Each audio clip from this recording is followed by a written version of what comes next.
పాఠశాలలో చదివితే ఏమొస్తుంది అనేది ఒకటి నిదర్శనము.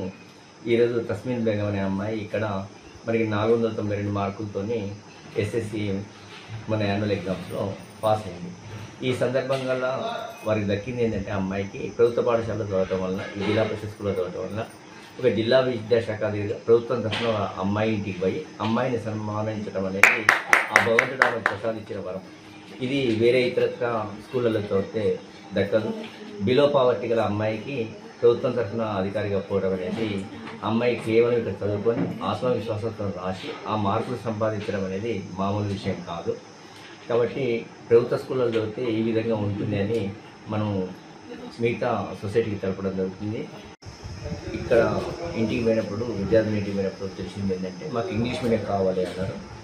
అదే గ్రామ ప్రజల మధ్యన, యూత్ మధ్యన, స్కూల్ డెవలప్మెంట్ కమిటీ మధ్యన మనం చేసింది ఏంటి అంటే ఇంగ్లీష్ మీడియం ఓపెన్ చేయడానికి ఆ అమ్మాయి ఇంట్లోనే ఆ తల్లిదండ్రుల సమక్షాన, ఆ పేరెంట్స్ సమక్షాన ఒక మీటింగ్ ఏర్పాటు చేసుకొని అక్కడికక్కడనే అందరు అంగీకారంతో సమంజసంతో అంగీకార పత్రం రాసుకొని ఇంగ్లీష్ మీడియం ప్రాథమిక పాఠశాలలో ఈరోజు ఓపెన్ చేయడానికి అంగీకరించడం వాళ్ళ అడ్మిషన్ కూడా తీసుకోవడం జరిగింది. ఆ అడ్మిషన్ ఇంగ్లీష్ మీడియం అది 1వ తరగతి. అది ముఖ్యమైనది ఇక్కడ పల్సీలో ప్రైమరీ స్కూల్లో. అంటే ఈ 2025-26 సంవత్సరంలో ఇక్కడ ఇంగ్లీష్ మీడియం ప్రారంభించబడ్డదనేది ఒకటి ముఖ్యంగా గమనించవలసింది. నేను SSC ఎగ్జామ్స్లో 492 మార్క్స్ తెచ్చాను. నేను స్కూల్ ఫస్ట్ వచ్చాను. నాకు ఎంతో సంతోషంగా ఉంది. డిఓ సార్ ఇంటికి వచ్చి సన్మానం చేసినందుకు ధన్యవాదాలు సార్. నాకు చదువు చెప్పిన సార్లందరికీ ధన్యవాదాలు. మీకు నష్టం ఏంటి? ప్రభుత్వ బడులలో లక్షలలో ప్రభుత్వం ఖర్చు పెట్టి మీకు సకల సౌకర్యాలు కల్పించి ఉన్నతమైనటువంటి విద్యావంతుల్ని, మేధావుల్ని రిక్రూట్ చేసి నిష్ణాతులు ఇస్తే మరి తేడాలేందో వివరిస్తే నిజంగా వరం ఏంటంటే డిఓ గారు రావడం, మా ప్రధాన ఉపాధ్యాయులు మరి గ్రామ పెద్దలందరూ కలిసి సంఘటితంగా ఈరోజు మన ప్రైమరీ పాఠశాలలో సరళ ప్రధానోపాధ్యాయురాలుగా, సంధ్యారాణి ఉపాధ్యాయురాలుగా మొట్టమొదటగా డిఓ గారు పాలసీలు అడుగుపెట్టడం, ఆంగ్ల మాధ్యమంలో స్కూలు ప్రారంభించడం, మొట్టమొదటి అడ్మిషన్ కూడా ఒడ్నపు చేతన్. నిజంగా అది మా పాలసీ ప్రజలకు వరం. మరి సాధ్యాసాధ్యాలని ఆలోచించి మీరు కూడా నిజంగా డిఓ గారికి మొట్టమొదటిగా మన పాలసీ సిరిపల్లి ఈ పరిసర గ్రామ ప్రజలందరి తరఫున ప్రత్యేకంగా అభినందనలు చదువుకొని ఇవాళ అమెరికాలో నెవాడా గవర్నర్ దగ్గర 3వ స్థానంలో ఉండి జన్మభూమి సిరిపల్లి పాలసీకి మర్చిపోకుండా ఈ పాఠశాలకు ఆయన వచ్చినప్పుడల్లా పాఠశాలకు వచ్చి ఏమన్నా అన్ని అడుగుతాడు సార్. ఇది సార్ అడిగిందా లేదా? వచ్చి అడిగి ఇప్పుడు కూడా సార్ ఒక మాట అన్నారు, ప్రభుత్వ సహకారంతో పాటు, ప్రభుత్వ నిధులతో పాటు ఎవరైనా దాతలు సహకరిస్తే మంచి మనసుతో మనం స్వీకరిద్దాం, మన బడుల భవిష్యత్తు, బంగారు భవిష్యత్తు పాట వేద్దాం అన్న దానికి నేను ఈరోజు డిఓ గారు మాకు మా పాఠశాలను సందర్శించి వారి అమూల్యమైనటువంటి సూచనలు, సలహాలు పాఠశాల అభివృద్ధి గురించి చెప్పడం జరిగింది.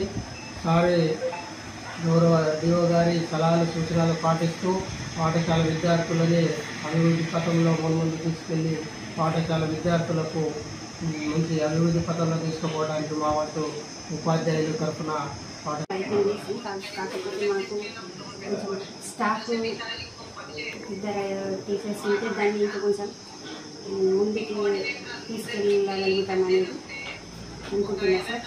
మళ్ళీ మాకు కావాల్సింది మా స్కూల్కి వాటర్ ఫెసిలిటీ లేదు, కాంపౌండ్ వాల్ లేదు. అది కొంచెం మౌలిక వస్తువులు కల్పించాలని ఈ సందర్భంగా కోరుకుంటున్నాను సార్. డిఓ గారి ఇచ్చిన సూచనలు, సలహాలు పాటిస్తూ బడిని అభివృద్ధి పథంలో నడిపిస్తాను. ఈ సందర్భంగా ఉంటే బాగుంటుంది. మరి ప్రైవేట్ స్కూల్స్ కు గవర్నమెంట్ స్కూల్స్ కు ఉన్నటువంటి వ్యత్యాసాన్ని చెప్పడం జరిగింది.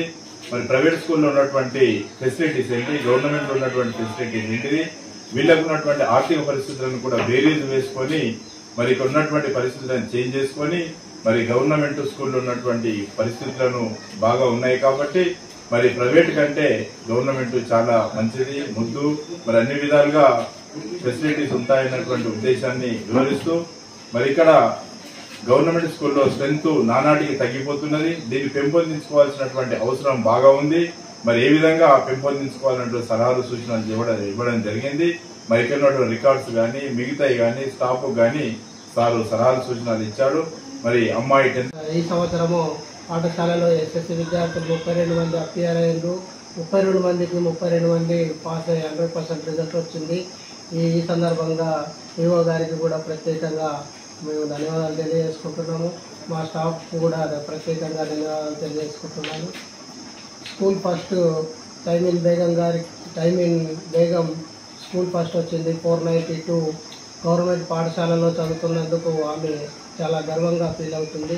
అదేవిధంగా ఈరోజు వాళ్ళ ఇంటికి గౌరవ డిఓ గారు స్వయంగా వెళ్ళి ప్రత్యేకంగా ఆ అమ్మాయికి టైమిన్ బేగంకు సన్మానం చేయడం జరిగింది. ఈ మా పాఠశాలకు గర్వకారణంగా భావిస్తున్నాము. గౌరవ డిఓ గారు మరి అమ్మాయి 10th క్లాస్ లో ఫస్ట్ క్లాస్ రావడం జరిగింది గవర్నమెంట్ స్కూల్లో. మరి తెలియగానే ఆమెకు అభినందించడానికి గవర్నమెంట్ స్కూల్ వారి ఇంటికి వెళ్లి పేరెంట్స్ కు అభినందించడం జరిగింది.